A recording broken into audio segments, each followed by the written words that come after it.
Il est 22 h, la nuit vient de tomber et je suis actuellement seul dans le château le plus hanté de France. Donc là on est au rez-de-chaussée.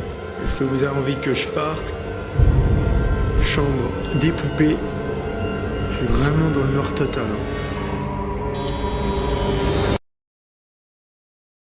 Aujourd'hui, je suis dans un lieu mythique, ça fait des années que j'ai envie de venir ici. Un lieu très connu dans le paranormal, pour ceux qui connaissent, vous l'avez reconnu, il s'agit du château de Fougeray. Et aujourd'hui, ça va être un épisode consacré à ce lieu. Je serai seul et je vais passer une nuit dans le château de Fougeray. C'est parti!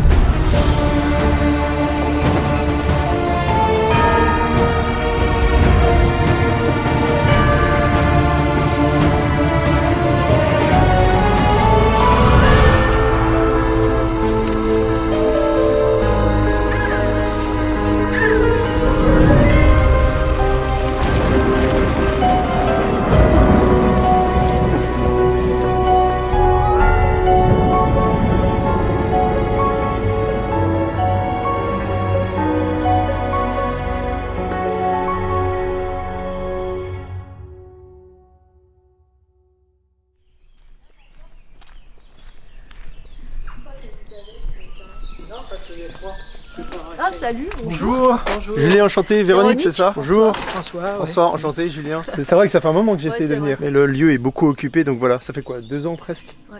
Non mais c'est que je me méfie un peu aussi. Ouais, il y a aussi ça, Je dois le dire. Ouais. Donc voilà, on est arrivé à Fougeray. J'ai pas encore visité, donc vous allez me faire un peu visiter comment c'est à l'intérieur. On fait juste une visite succincte. D'accord, c'est parti. Merci.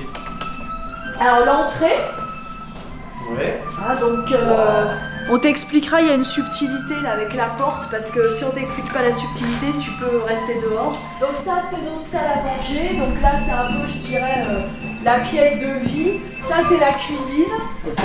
Donc la cuisine qui est une ancienne salle de gare en fait. Quand j'ai préparé mon passage ici, tu m'as souvent dit, Véronique, plusieurs fois, mais tu viens tout seul, Bah oui, je trouve ça, ouais. Et personne vient seul. Merci. Personne ne vient seul, d'accord. Ok, on continue la visite.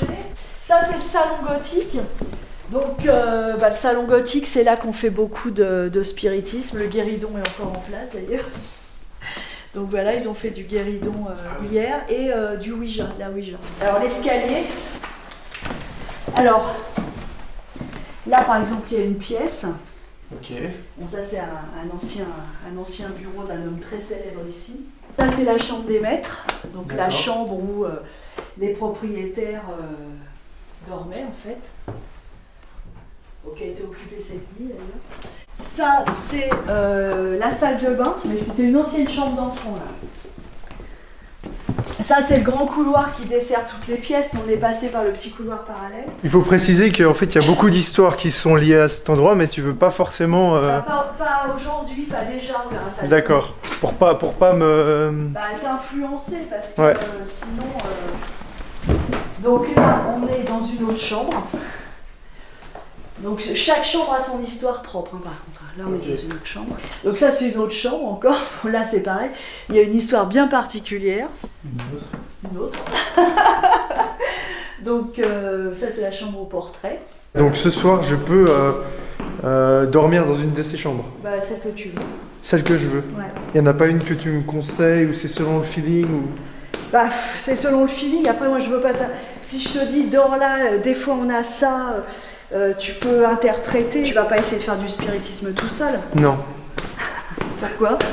Parce que déjà je sais pas le faire et puis c'est pas des choses que je fais. Pourquoi? C'est dangereux de faire du spiritisme ici tout seul? Non, c'est qu'il y a pas mal de gens qui en font. Là en fait voilà, le trou d'homme il est là en fait, tu vois.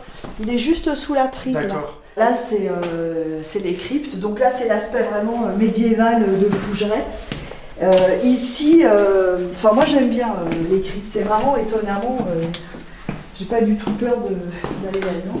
Là on a 2 sarcophages, on en a un là et un là qui a été en fait, celui-ci il a été un peu emmuré, vidé, et avec le couvercle ils ont fait une étagère au 19e. Ça me fait rire parce que les gens disent faut pas blasphémer, mais enfin là... Vas-y, descends. Ok, donc l'escalier... Prends la rampe ainsi, parce que c'est vraiment... En plus, c'est hyper glissant. Alors là, en fait, dans cette deuxième crypte, Bon, on a commencé de creuser. Donc, on a eu pas mal de choses intéressantes. On a commencé à choper des ossements, machin. Bon, moi, je les ai mis de côté pour voir avec le service de l'archéo. Bon, bah, t'as fait le tour. Beaucoup de personnes viennent au château de Fougeray dans l'espoir de capter quelque chose. Parce qu'apparemment, ici, il se passerait de nombreux phénomènes inexpliqués. Véronique et François l'ont acheté en mars 2009 pour le restaurer. Mais dès les premiers jours, ils vont rapidement vivre de nombreux phénomènes étranges. Moi, je me sentais épiée, j'entendais des voix aussi, mais sur le coup, bon, François, il lui arrivait un truc, il a été touché, quelqu'un qui lui a fait toc-toc à l'épaule, tout ça, et on a cru, enfin moi en tout cas, j'ai cru que je sombrais dans une dépression, un truc comme ça. Je me suis dit, ça se trouve, c'est ça la dépression. Je suis allée voir un médecin, je lui ai expliqué et tout, puis elle m'a donné des trucs hyper forts, des psychotropes que j'ai jamais pris. Parce qu'à l'époque, je devais soutenir ma thèse de doctorat en histoire, j'avais besoin de ma mémoire, de ma tête à 300%. Quoi. Et donc, on savait pas trop au début, c'était vraiment bizarre. Quoi. Les phénomènes inexpliqués s'enchaînent. Véronique voit même des ombres traverser des pièces. Ils entendent des bruits, des voix, des murmures. Alors, sans trop comprendre, ils décident de faire appel à des médiums, chose auxquelles ils ne croyaient pas du tout avant toute cette histoire. On a passé une nuit de dingue, parce que cette nuit-là, ça a été le baptême du feu quoi, pour moi, parce qu'on a... J'avais jamais fait de PVE, enfin on a eu des PVE, on a eu une photo d'une silhouette blanche, une nénette avec une robe longue, on voit un collier et puis un décolleté, enfin c'est un truc de fou quoi, dans les escaliers. Et j'ai mis 6 mois pour m'en remettre parce que je me suis dit mais alors en fait ça existe, et pour moi les phénomènes de hantise c'était forcément mauvais. Bah, c'est Amityville, hein, c'est le cliché. Et depuis 8 ans, les phénomènes continuent. De plus en plus de gens vivent des situations étranges ici. De nombreux enquêteurs viennent, des médiums, des druides, des magnétiseurs, et tous disent la même chose, il y a quelque chose de particulier dans ce lieu. Fougeray, c'est un lieu d'abord super ancien, vraiment. Enfin, moi, le toponyme que j'ai trouvé, c'est 1304, le plus ancien. C'est antérieur. Mais c'est bien antérieur à ça. Donc, c'était un lieu de culte autour d'une source. Qui a des particularités, etc. Voilà. Et ça, on l'a retrouvé après. D'ailleurs, les gens venaient faire des ablutions pour se soigner, les femmes qui avaient des problèmes de fécondité. Hier, ça courait, par exemple. Pendant le shooting, ils se demandaient s'il y avait quelqu'un là-haut. Ça faisait des petits pas d'enfants qui couraient. Et par contre, là, les ombres qu'on voit de temps en temps, ça, c'est furtif et ça fait aucun bruit. Donc voilà, enfin, donc il y a plein de choses différentes dont nous on peut témoigner mais qu'on n'explique pas. C'est rare qu'une personne soit tout seule. Ah bah, franchement, c'est plus que rare, ouais. Bah, c'était le premier parce que... Non, à l'extrême, vous avez nos coordonnées, faut pas... Ouais, ça... moi je suis très très rassuré, mais, oui. C'est intéressant de savoir parce qu'en fait... Il n'y a pas de souci, franchement... Il y a des gens qui sont barrés en plein milieu de la nuit parce que moi je pense qu'ils ont complètement déconné avec les énergies du lieu, ils ont été irrespectueux et ils se sont fait agresser entre guillemets, tout Exactement. est relatif. Il y a une nanette qui s'est fait griffer, un mec qui s'était pris un coup de poing dans le dos, alors là ils se sont barrés à toute blingue, ils m'ont laissé, bon, enfin, c'était vraiment un truc assez terrible. Mais bon, sinon le mot dangereux, non, faut pas exagérer, c'est pas dangereux. Bah, on te dit au revoir et puis à demain matin. Ah, merci. Ouais. Je sais pas, bah... Vous avez l'air rassuré de me laisser ici, donc moi je me dis que ça va aller. Oui, c'est vrai. On n'a pas eu de mort encore. Ouais. Ah, il fait en dehors.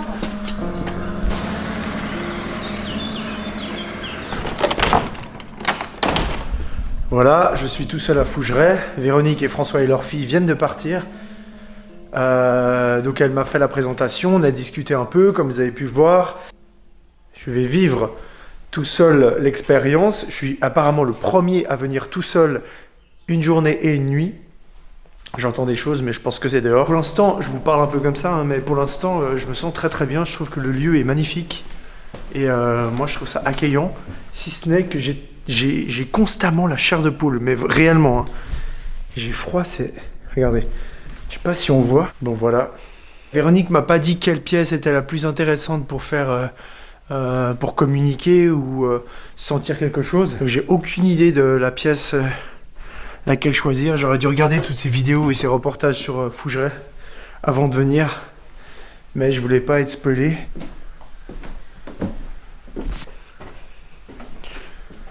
Là, cette chambre, c'est hors de question que je vais y aller à cause de ça. Parce qui est bien, c'est qu'ils m'ont laissé du matériel.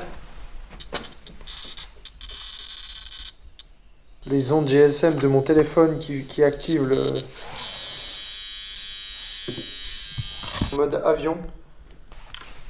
Et normalement... Qu'est-ce que c'est que ça?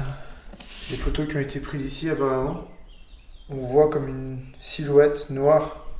Donc voilà, je vous ai présenté un petit peu à l'intérieur. Véronique et François nous ont raconté quelques anecdotes. Maintenant, il n'y a plus qu'à attendre que la nuit elle tombe, que l'obscurité envahisse cette partie de la France. Et puis on se retrouve ce soir pour le début de l'expérience. À toutes! Il est 22h, la nuit vient de tomber et je suis actuellement seul dans le château le plus hanté de France. On va préparer les caméras. C'est très très calme pour l'instant. Synchronisation des caméras. Première prise de Fougeray. Voilà. Il manque plus que le son et on va y aller. Mon plan ce soir, je pensais le faire en 3 étapes. Première étape, se promener avec mes 3 caméras, un peu faire de la reconnaissance, voir un petit peu ce qui se passe. Deuxième étape, passer en night shot. Troisième étape et la dernière, je vais aller me coucher. Je choisirai une chambre quand je serai fatigué, si c'est rien passé. Voilà un petit peu le plan de la soirée. On va continuer. Donc là, on est au rez-de-chaussée. Évidemment, ça a une autre ambiance que cet après-midi, mais je me sens bien. Premier étage.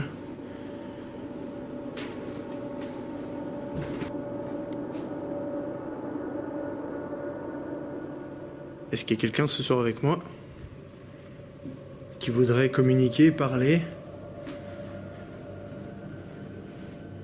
Je sais que vous avez l'habitude des visites, donc j'ai pas vraiment besoin de vous expliquer qu'est-ce que c'est que tout ce matériel.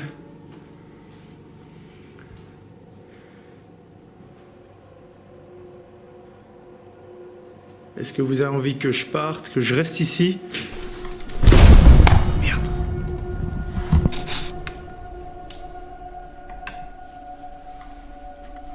Je vais me balader un petit peu dans le château, dans votre demeure peut-être, toute la soirée. Donc, si vous avez envie que je parte ou communiquer avec moi, vous pouvez. À tout moment. Il faut juste venir près de moi.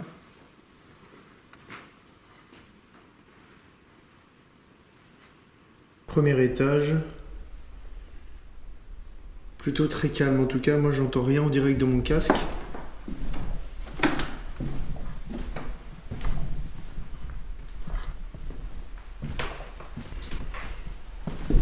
Alors, deuxième étage.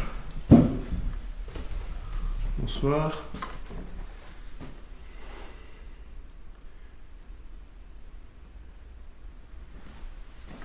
Est-ce que quelqu'un aurait envie de s'exprimer ce soir?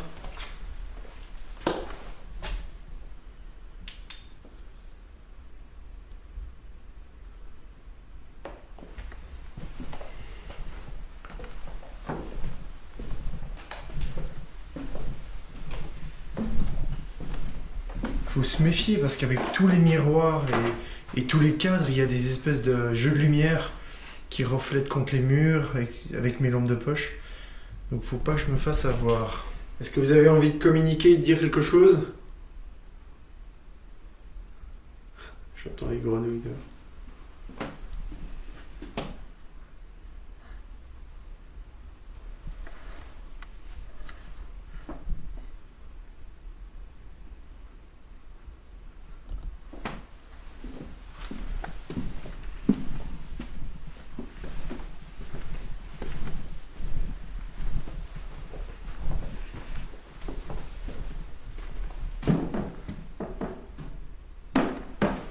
Regardez-moi ça, ça c'est la pleine lune. Magnifique. C'est parti pour la crypte.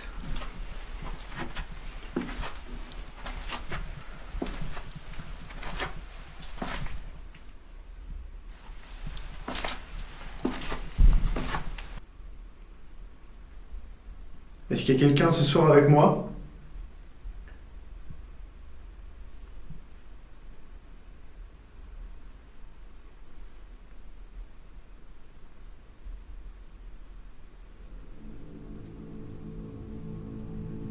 J'ai passé plus d'1 heure et demie à me balader dans le château avec mes caméras et mon matériel pour tenter de capter quelque chose. J'ai même été faire un tour dehors.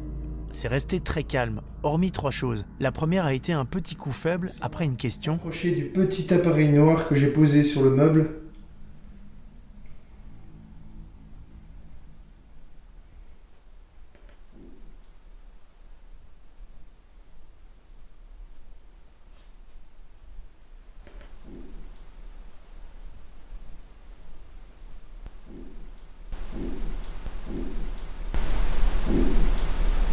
Ce bruit me fait plutôt penser à quelque chose qui bouge et pas le bois qui travaille, qui craque. Peut-être un animal ou quelque chose comme ça.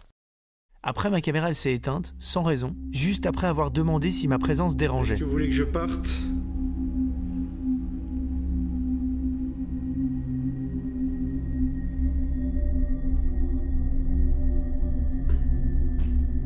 Ok.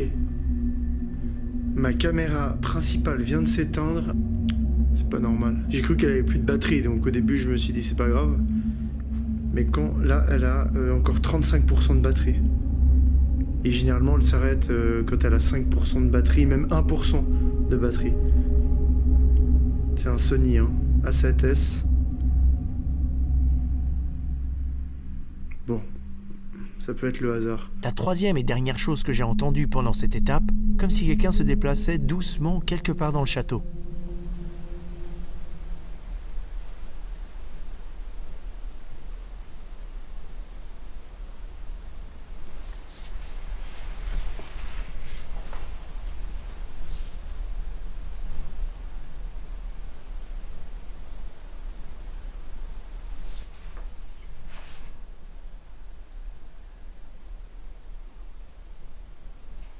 J'entendais bien quelque chose en direct, je me rappelle que sur le moment j'avais vraiment l'impression d'entendre quelque chose qui se déplace. C'est quasi inaudible, peut-être un petit rongeur qui se balade dans le château.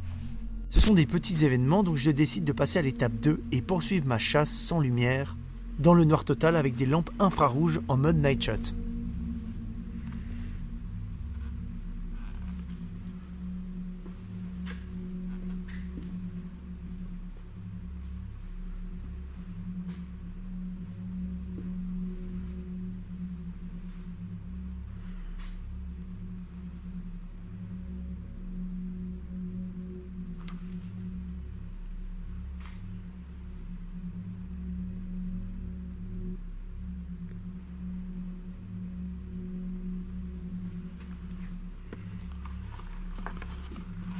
Je suis vraiment dans le noir total, hein. C'est une autre ambiance. Mais pour l'instant ça va.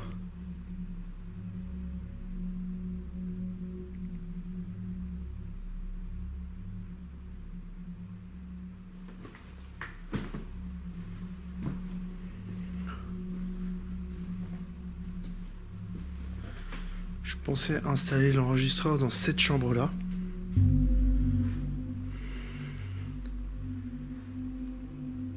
Chambre des poupées au premier étage. Donc je l'ai installé ici. On va le laisser dans cette chambre.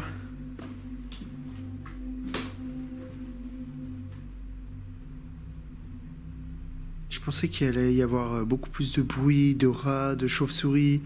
Mais là, il y a 0 bruit. Il n'y a rien du tout.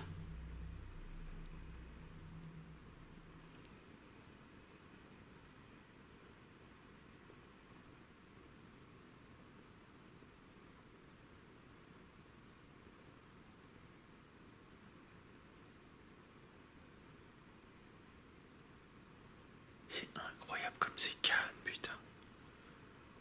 L'immersion complète dans le noir n'a rien donné non plus. Je me suis posé dans certaines chambres, j'ai attendu, posé des questions et j'ai même tenté de faire quelques séances de Ouija. Mais rien à signaler, encore plus calme qu'avant. Est-ce qu'il y a quelqu'un avec moi ce soir ? Alors je décide de passer à l'étape 3 dans l'espoir d'obtenir des meilleurs résultats. Les propriétaires m'ont dit qu'il était courant de se faire réveiller ou plutôt déranger pendant la nuit. Alors j'installe une caméra qui tourne dans un couloir, je choisis ma chambre où je place aussi une caméra sur moi qui va surveiller mon sommeil et je commence à m'installer quand soudain...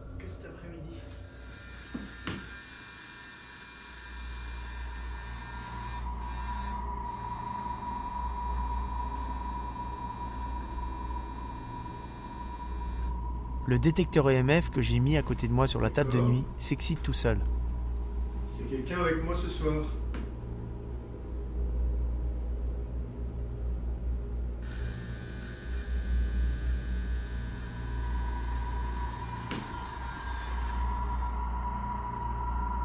Et je précise qu'il n'y avait aucun appareil, évidemment mon téléphone était en mode avion et que c'est la première fois pendant toute la nuit qu'il s'est activé. Il va continuer à se déclencher quelques fois, je comprends pas trop ce qui se passe et j'essaye de poser des questions mais ça n'a aucun sens. Mais malgré ça, je décide de m'installer dans mon sac de couchage et d'attendre voir s'il se passe quelque chose de concret.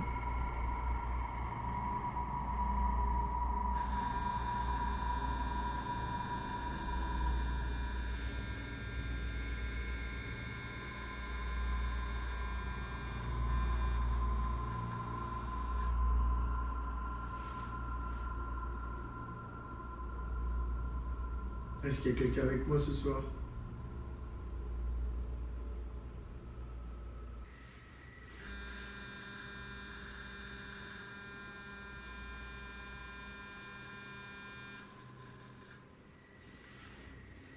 C'est un oui ou c'est un non?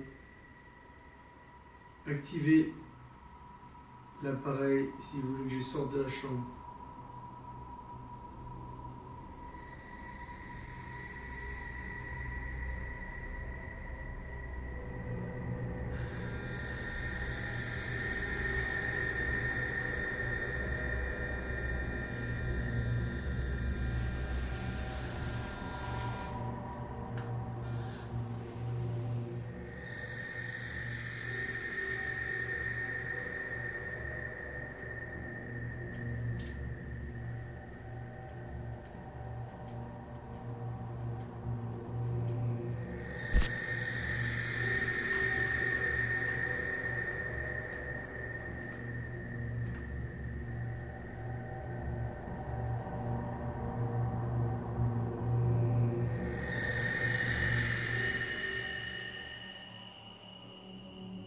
Durant la nuit, rien de spécial pour moi. Je dors même hyper bien et je suis très tranquille. Par contre, les appareils que j'avais laissés tourner ont enregistré des choses. On va commencer avec la caméra que j'ai laissée dans le couloir. Elle a tourné pendant 1 heure et 2 minutes.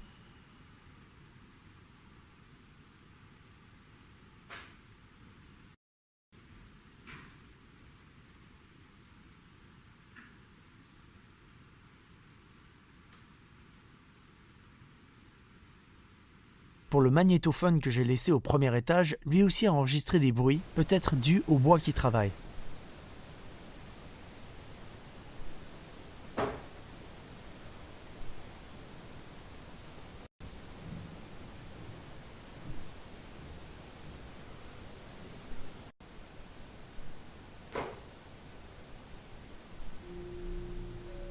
Quant à la caméra qui me filmait pendant la nuit, elle a enregistré des choses. Des sortes de taches brillantes que je n'avais jamais encore filmées auparavant. Qu'il faut bien d'ailleurs différencier avec les poussières. Ces taches sont différentes, elles brillent. Alors est-ce que c'est ma caméra qui pète les plombs ou simplement des poussières qui passent dans un angle très précis de la lumière infrarouge? Il y a aussi ces anomalies très étranges qui ont été filmées, des sortes de traînées qui passent très rapidement et qui sont blanches et qui disparaissent aussi.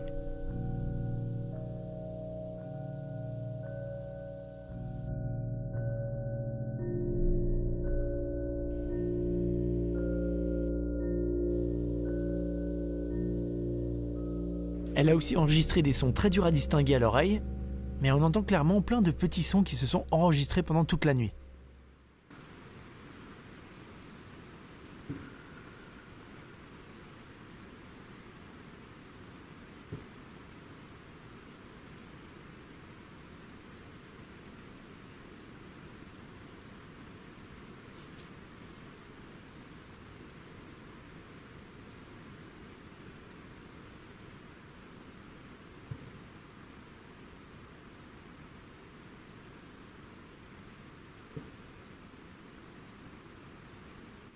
La plupart des sons sont inaudibles, il y a juste un moment ça que je ne comprends pas trop.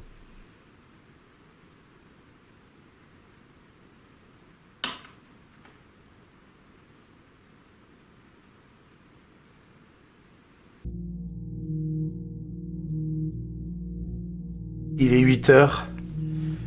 J'ai honte parce que j'ai totalement bien dormi.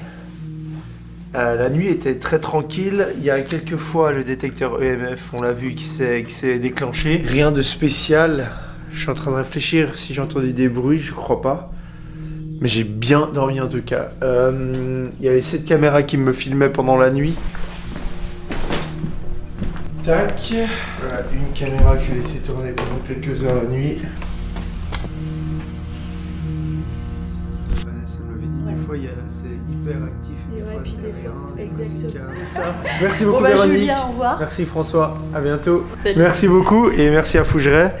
Et puis c'est parti pour l'analyse des images. Ok, ciao. Ciao. Bon, d'abord, vous l'avez vu, pas beaucoup d'éléments incroyables, plein de petites séries de phénomènes ou de choses qui se sont passées, mais qui sont pas pour moi paranormales. Les éléments sont trop espacés dans le temps, c'est sur une nuit quand même, donc pour se dire, voilà, il y avait quelque chose, quelqu'un.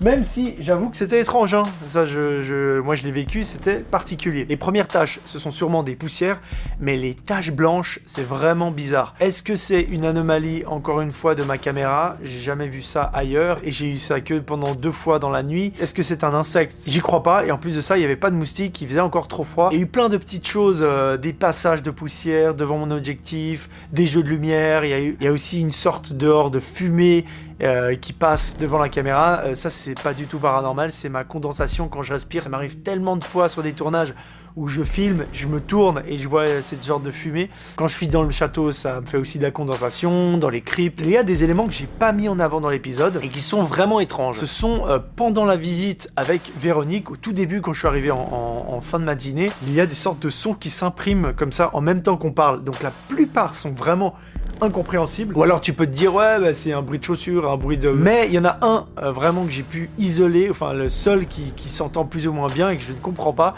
c'est celui-ci. Là, en fait, voilà, C'est une sorte de gémissement un peu bizarre. Et voilà, je comprends pas d'où il vient. Et ça, j'en ai plusieurs pendant la journée, pendant la visite.